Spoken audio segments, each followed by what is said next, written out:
উত্তর পূর্ব মধ্যপ্রদেশ এবং সংলগ্ন এলাকায় অবস্থানরত একটি সুস্পষ্ট নিম্নচাপ অঞ্চল দেশের আবহাওয়ায় সবচেয়ে বেশি প্রভাব ফেলেছে।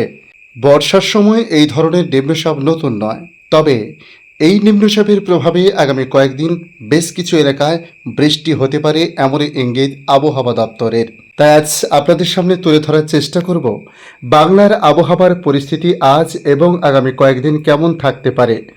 নতুন করে আর কোন কোন সিস্টেম আসতে চলেছে, শুধু কি বঙ্গোপসাগর নাকি অন্যান্য সাগরেও এর প্রভাব পড়তে চলেছে, কী জানাচ্ছে তুলে ধরব আজকের এই ছোট্ট ভিডিওর মাধ্যমে। অবশ্যই ভিডিও শেষ পর্যন্ত থাকার জন্য অনুরোধ করলাম। শুধুই সুপ্রিয় দর্শক মণ্ডলী, ভোরের আলো ইউটিউব নিউজ চ্যানেলে আপনাদের সবাইকে স্বাগত। আজ 22শে আগস্ট শনিবার, আপনারা দেখছেন ভোরের আলোয় আবহাওয়ার আপডেট। টানা বৃষ্টিতে জেরবার হয়েছে বাংলা, বহু এলাকায় জলের তলায়। দেশের অন্যান্য রাজ্যেও ভারী বৃষ্টি হয়েছে এবার।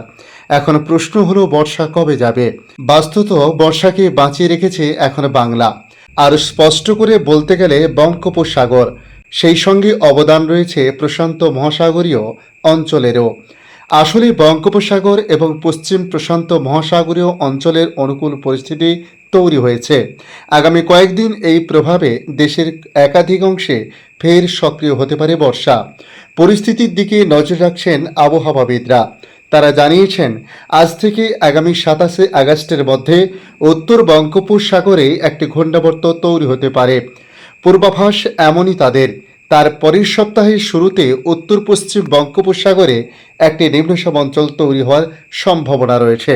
তবে এখন নতুন করে কোনো নিম্নচাপ তৈরি হয়নি।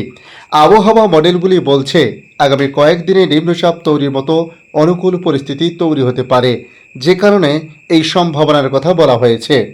এই মুহূর্তে দেশের আবহাওয়ায় সবচেয়ে বেশি প্রভাব ফেলেছে উত্তর পূর্ব মধ্যপ্রদেশ এবং সংলগ্ন এলাকায় অবস্থানরত একটি সুস্পষ্ট নিম্নচাপ অঞ্চল। এই নিম্নচাপের উপর দিয়ে মৌসুমী অক্ষরেখা বিস্তৃত হয়ে উত্তর পূর্ব বঙ্গোপসাগরের দিকে চলে গিয়েছে।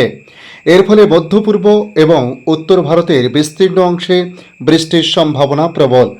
বর্ষার সময় এই ধরনের নিম্নচাপ নতুন নয়। চলতি বর্ষাতেও একাধিক নিম্নচাপ তৈরি হয়েছে।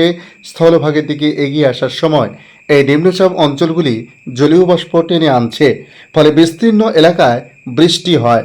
সাম্প্রতিক একটি নিম্নচাপের প্রভাবে পূর্ব ও মধ্য ভারতের একাধিক জেলায় ভারী বৃষ্টিও হয়েছে। বর্তমান দফায় উড়িষ্যা, ছত্তিশগড়, মধ্যপ্রদেশ এবং সংলগ্ন এলাকায় কোথাও ভারী থেকে অতি ভারী বৃষ্টি হয়েছে। ফলে বর্ষার দীর্ঘস্থায়ী বিরতির সম্ভাবনা আপাতত নেই। কবে নাগাদ নিম্নচাপে বৃষ্টি দেখা দিতে পারে সে বিষয়ে হাওয়া দপ্তর জানাচ্ছে, বঙ্গোপসাগরে যে নতুন পরিস্থিতি তৈরির সম্ভাবনা দেখা দিয়েছে, সেটি তৈরি হলে আগামী দিনে বৃষ্টির পরিমাণ আরও বাড়তে পারে। তবে নতুন নিম্নচাপ শেষ পর্যন্ত কতটা শক্তিশালী হয়, কোথায় তৈরি হবে এবং কোন পথে এগোবে তা এখন স্পষ্ট নয়। আগামী দিনে এ বিষয়ে আরও নির্দিষ্ট পূর্বাভাস পাওয়া যেতে পারে। মৌসুম ভবন জানিয়েছে মধ্য ভারতের বিস্তীর্ণ এলাকায় বৃষ্টি আরও কিছুদিন চলতে পারে।